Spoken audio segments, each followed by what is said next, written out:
Setiap pagi, sebelum fajar benar-benar pecah, Bu Anik sudah bangun lebih dulu dari semua penghuni rumahnya. Di rumah kecil berdinding papan dan beralaskan semen retak itu, suara krek, krek, kayu yang ia pecahkan di halaman belakang seolah menjadi alarm alami keluarga itu. Dapur mereka sederhana, hanya tungku kayu dari batu bata, sebuah panci besar yang sudah menghitam bagian bawahnya, dan rak kayu penuh bumbu seadanya. Meski sederhana, Bu Anik selalu memastikan rumah itu terisi aroma yang menenangkan. Hari itu ia menyalakan tungku, meniup api kecil dengan kipas bambu. Asap mengepul ke langit-langit yang sudah menghitam. Namun ia tidak pernah mengeluh. Sarapan itu kekuatan pertama buat keluargaku, gumamnya pelan. Pak Rahmat,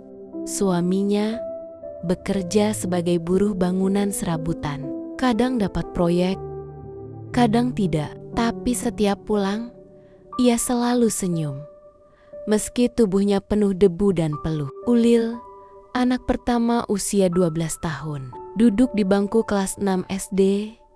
Ia rajin, tekun, dan diam-diam sering membantu ibunya mencari kayu bakar sepulang sekolah. Farah, si bungsu usia 7 tahun, ceria dan banyak tanya. Ia sering duduk di dapur sambil mengamati ibunya memasak. "Ibu, kenapa nggak pakai kompor aja kayak rumah Bu Rini?" "Nanti kalau ada rezeki, Nak," jawab Bu Anik sambil tersenyum. Mereka sederhana, tapi rasa syukurnya tak pernah surut. Pagi itu, Bu Anik menyiapkan menu sederhana.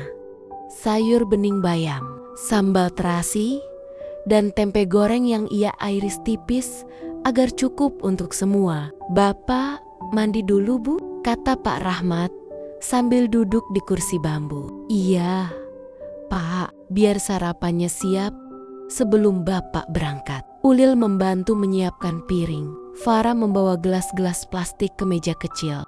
Saat mereka berkumpul, Bu Anik selalu duduk paling belakang, memastikan semua kenyang dulu, baru ia makan. "Bu, makan barenglah," pinta Farah. "Nanti, sayang, Ibu masih kenyang." Padahal itu hanya alasan. Ia sering menahan lapar agar anak-anak mendapatkan porsi lebih. Hari demi hari, rutinitas tetap sama, namun tidak pernah mudah.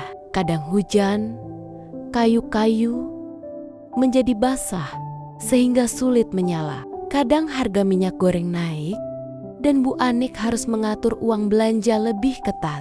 Kadang Pak Rahmat tak dapat pekerjaan dan pulang dengan wajah kusut. Tapi Bu Anik selalu pandai menyembunyikan cemasnya. "Asalkan kita masih bisa makan dan sehat, itu sudah rezeki besar," katanya. Ulil dan Farah tumbuh dengan melihat bagaimana ibu mereka tak pernah berhenti berjuang. Dan tanpa disadari, anak-anak itu tumbuh dengan hati yang kuat.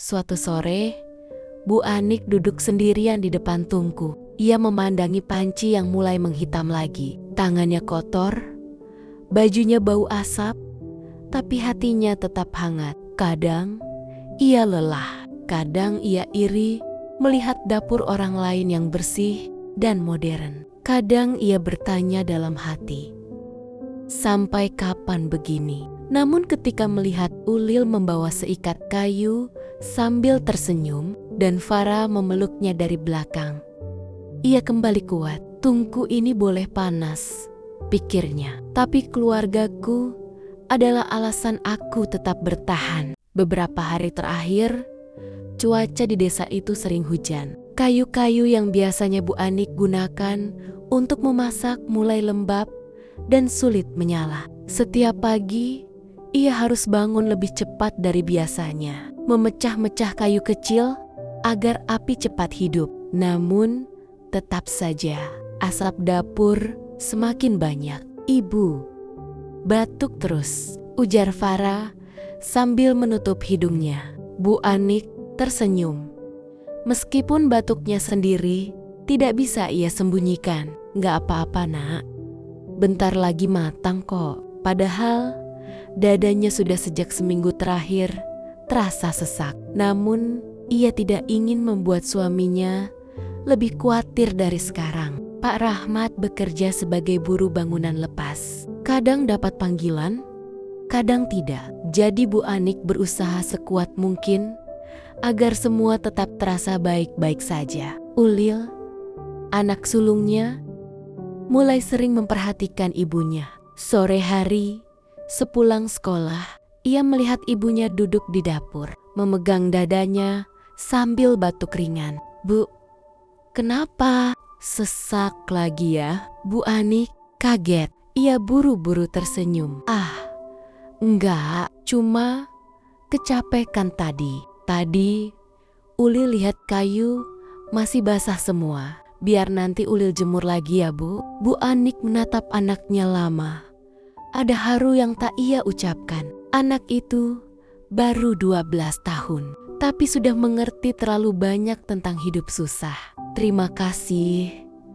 Nak, malam itu hujan turun sangat lebat. Atap seng rumah mereka bocor di beberapa titik. Air merembes, menetes dari langit-langit. Bu Anik terbangun, mengambil ember dan baskom untuk menampung tetesan. Pak Rahmat yang baru pulang kerja ikut membantu. Lah kok bocornya makin gede ya Bu? Gumamnya dengan wajah cemas. Bu Anik tidak menjawab. Ia sedang menahan batuk yang makin parah. Dadanya terasa semakin sesak, seperti sulit menarik napas panjang. Hujan tidak berhenti sampai subuh. Dan pagi itu, tungku kayu benar-benar tidak bisa menyala. Kayu semuanya basah. Sarapan tidak bisa dibuat. Anak-anak hanya bisa duduk diam sambil memandang ibunya yang pucat. Sekitar pukul 10 pagi, terdengar ketukan dari pintu depan. Tok, tok, tok, tok. Bu Anik membuka pelan. Di depan berdiri Bu Darmini, tetangga yang rumahnya berjarak 2 rumah. Bu Anik, tadi saya dengar dari Ulil, kayunya basah semua. Ini saya bawain kayu kering.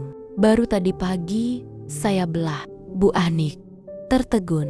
Loh, Bu, kok repot-repot? Nggak apa-apa. Saya tahu Bu Anik selalu masak pagi buat keluarga. Kalau butuh, bilang aja.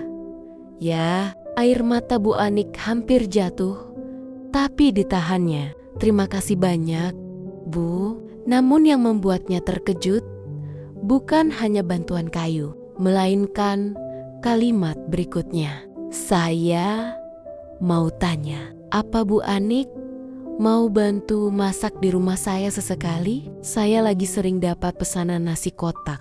Butuh orang yang telaten, dan saya lihat masakan Bu Anik selalu enak. Bu Anik mematung, bukan karena bingung, tapi karena ia tidak yakin tubuhnya sanggup bekerja lebih berat sekarang. Namun, kesempatan itu bisa mengubah hidup mereka. Ia menatap tungku yang padam, menatap anak-anaknya, menatap dapur berasap yang semakin sulit ia hadapi. Sebuah pilihan menunggu. Bu Anik berdiri dengan kayu kering di tangannya. Hujan rintik-rintik masih terdengar di luar. Tawaran itu menggema di kepalanya. Mau bantu masak di rumah saya. Ia butuh pekerjaan tambahan. Ia butuh uang. Ia butuh kesempatan itu. Tapi tubuhnya melemah. Sesaknya makin sering. Bu Anik menatap keluarganya yang sedang menunggu sarapan. Dan sambil memegang dadanya yang terasa semakin berat, ia berbisik sangat pelan. Aku kuat nggak ya? Hujan rintik masih terdengar di luar. Ketika Bu Anik berdiri di depan tungku, kayu bakar di tangannya terasa lebih berat dari biasanya. Napasnya pendek-pendek. Tapi pikirannya terus memutar tawaran Bu Darmini. Mau bantu masak di rumah saya? Ia butuh pekerjaan. Ia butuh tambahan penghasilan. untuk bertahan. Dan seperti biasa, ia tak ingin Pak Rahmat atau anak-anaknya tahu kalau tubuhnya semakin melemah. Bu Anik menggenggam dadanya sebentar, menahan rasa berputar yang tiba-tiba datang. "Tuhan, kuatkan hamba," bisiknya lirih. Siang itu, setelah memasak dan memastikan Ulil serta Farah kenyang, Bu Anik mengambil jilbabnya yang paling rapi. Pak Rahmat, yang sudah bersiap berangkat kerja, menatap istrinya dengan heran. "Mau kemana, Bu?" Masih kelihatan pucat. Bu Anik tersenyum, memaksakan diri terlihat tenang. "Ke tempat Bu Darmini, sebentar." "Nggak lama kok." Pak Rahmat ingin bertanya lebih jauh, tapi ia sedang diburu waktu. "Ya sudah, hati-hati, jangan kecapekan." Pintu tertutup. Bu Anik menatap hujan yang mulai reda. Jalannya pelan, tapi tekadnya seperti orang yang sedang mengejar sesuatu yang jauh lebih besar dari sekadar pekerjaan tambahan. Rumah itu lebih besar dan lebih rapi dari rumah Bu Anik. Aroma wangi dari dapur langsung menyambutnya. Bu Darmini, seorang perempuan ceria berumur 50-an, tersenyum melihat kedatangannya. "Loh, Bu Anik beneran datang? Mukanya kok pucat?" Bu Anik menahan sesak yang kembali naik. "NGG, nggak apa-apa Bu. Ibu bilang butuh bantuan." "Ya saya siap." Bu Darmini menatap lebih lama, seolah menjahit rasa iba. "Baiklah, kita mulai pelan-pelan ya. Ibu, nggak usah ngoyo."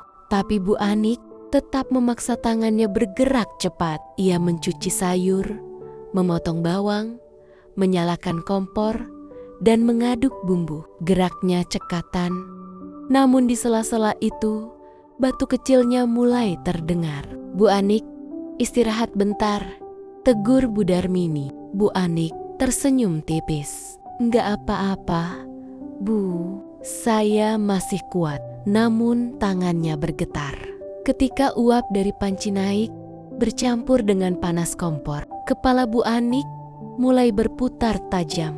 Tangannya berhenti mengaduk. Langkahnya goyah. Bu Darmini segera menangkap bahunya sebelum ia jatuh. "Bu Anik, Ibu kenapa? Dari tadi pucat terus." Bu Anik mencoba bicara, tapi napasnya berat. "Saya cuma kecapekan, Bu." Bu Darmini menatapnya lekat-lekat, menggeleng dalam khawatir. "Ibu kerja di sini? Boleh, tapi saya nggak mau kehilangan Ibu hanya karena Ibu memaksa diri." Hening.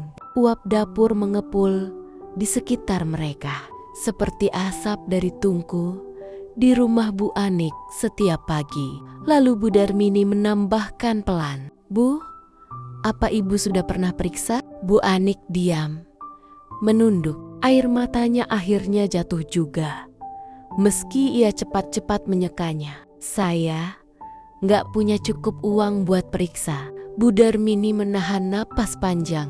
Hari itu, ia membuat keputusan yang mengubah segalanya. Sambil memegang bahu Bu Anik, Bu Darmini berkata, "Mulai besok, Ibu kerja di sini, tetap saya bayar. Tapi setelah itu, ikut saya ke puskesmas. Saya bayarin. Ibu nggak boleh terus begini." Bu Anik menatapnya, tak percaya. "Bu, saya tidak ingin merepotkan. Ibu bantu saya tiap hari. Ini bukan merepotkan, ini saling bantu." Dan untuk pertama kalinya sejak lama, Bu Anik mengangguk sambil menangis tanpa suara. Di luar, hujan kembali turun, tenang, seperti menutup hari dengan tanda bahwa sesuatu baru saja berubah.